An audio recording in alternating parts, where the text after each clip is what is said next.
ബംഗളൂരു ദുരന്തത്തിൽ നമ്മൾ നേരത്തെ സൂചിപ്പിച്ച ചിന്നസ്വാമി സ്റ്റേഡിയത്തിലുണ്ടായ ആ ദുരന്തത്തിൽ അന്വേഷണം തുടങ്ങിയിരിക്കുന്നു.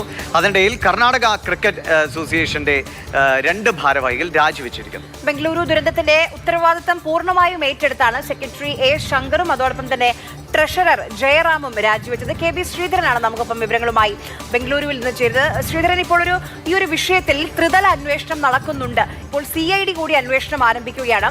അതിനിടെ കോഹ്ലിക്കെതിരെ പരാതി ലഭിച്ചിട്ടുള്ള ഒരു പൊതുപ്രവർത്തകൻ പരാതി നൽകിയിട്ടുണ്ട്. അതൊക്കെ എങ്ങനെയാണ്, പരാതികളുടെ അന്വേഷണം എങ്ങനെയാണ്, ഏത് രീതിയിലാണ് മുന്നോട്ട് പോകുന്നത്?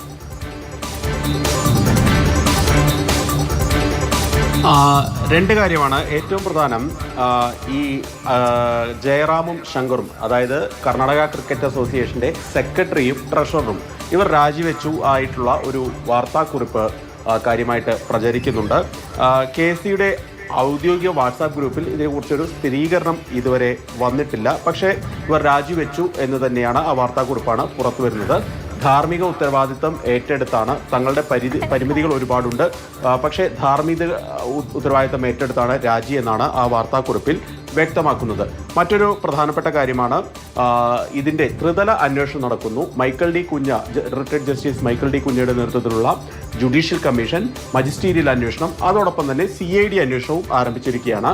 അതിനിടയിലാണ് ഈ പരിധിയിലുള്ള, അതായത് ചിന്നസ്വാമി സ്റ്റേഡിയം നിൽക്കുന്ന ആ പ്രദേശത്തുള്ള കബൺ പാർക്ക് പോലീസ് സ്റ്റേഷനിൽ നിരവധി പരാതികൾ വരുന്നത്. ഏറ്റവും പ്രധാനം, ഈ പല ആക്ടിവിസ്റ്റുകളും അതുപോലെ തന്നെ പല രാഷ്ട്രീയ പാർട്ടികളും ഈ ദുരന്തത്തിൽ അപകടത്തിൽ പരിക്കേറ്റവരെല്ലാം തന്നെ പരാതിയുമായിട്ട് ഒക്കെ പോകുന്നുണ്ട്. അതിലാണ് വിരാട് കോഹ്ലിക്കെതിരെയൊക്കെയുള്ള പരാതി വന്നിരിക്കുന്നത്. ഇതുവരെ കോഹ്ലിക്കെതിരെ ഒരു FIR രജിസ്റ്റർ ചെയ്തിട്ടില്ല.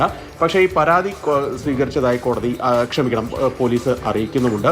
CID അന്വേഷണം ആരംഭിച്ചു കഴിഞ്ഞു. അവർ ഇപ്പോൾ കസ്റ്റഡിയിലുള്ള RCB മാനേജ്മെൻറ്റിൻ്റെ മാർക്കറ്റിംഗ് ഹെഡ്, അതുപോലെ തന്നെ DNA എന്ന ഈവൻറ്റ് മാനേജ്മെൻറ്റ് കമ്പനിയുടെ ആളുകൾ, ഇവരെയൊക്കെ കസ്റ്റഡിയിൽ കിട്ടാനുള്ള അപേക്ഷ നൽകുമെന്നാണ് അറിയുന്നത്. ഏറ്റവും പ്രധാനപ്പെട്ട മറ്റൊരു വാർത്ത കൂടി ഈ സമയത്ത് പുറത്തു വരുന്നുണ്ട്. അതായത് കർണാടക ക്രിക്കറ്റ് അസോസിയേഷൻ സർക്കാരിനോട് വിധാൻ സൗദയിലെ ഗ്രാൻഡ് സ്റ്റെപ്പിൽ അനുമോദന പരിപാടി നടത്താൻ അനുമതി ചോദിച്ചിരുന്നു. സർക്കാർ 19 നിർദ്ദേശങ്ങൾ നൽകി അനുമതി നൽകിയിരുന്നു. അതായത് സുരക്ഷ ഉറപ്പാക്കണം, ഏതെങ്കിലും തരത്തിലുള്ള അപകടമുണ്ടായാൽ അതിന് KCA മാത്രമായിരിക്കും ഉത്തരവാദി. 15 ലക്ഷം രൂപ കോഷൻ ഡെപ്പോസിറ്റായിട്ട് കെട്ടിവെക്കണം. അതുപോലെ 10,000 രൂപ ക്ലീനിങ് പർപ്പസിനായിട്ട് കെട്ടിവെക്കണം. അങ്ങനെ നിരവധി ഉപാധികളോടുകൂടിയാണ് KCAക്ക് അനുമതി, വിധാൻ സൗദയിലെ ഗ്രാൻഡ് സ്റ്റെപ്പിൽ പരിപാടി നടത്താൻ അനുമതി നൽകിയത്. ഈ KCA വൃത്തങ്ങൾ പറയുന്ന ഒരു കാര്യമുണ്ട്, ഞങ്ങൾ അനുമതി ചോദിച്ചത് വിധാൻ സൗദയിലെ പരിപാടിക്കാണ്. ആ പരിപാടി വളരെ മികച്ച രീതിയിൽ നടന്നു. അവിടെ യാതൊരു വിധത്തിലുള്ള പ്രശ്നങ്ങളും ഉണ്ടായില്ല. ഈ സ്റ്റേഡിയത്തിന് പുറത്തെ സെക്യൂരിറ്റി എന്നുള്ളത് പൂർണ്ണമായും ഞങ്ങളുടെ കൈവശമുള്ള ഒരു കാര്യമല്ല എന്ന ഒരു വാദം KCAയുടെ ഭാഗത്തുനിന്ന് വരുന്നുണ്ട്. ഏതായാലും KCA പ്രതിനിധികളുടെ അറസ്റ്റ് ഇന്നലെ ഹൈക്കോടതി പറഞ്ഞിട്ടുണ്ട്. കെ ബി ശ്രീധരനാണ് വിവരങ്ങൾ നൽകിയത്. എന്തായാലും വലിയ ദുരന്തമാണ്.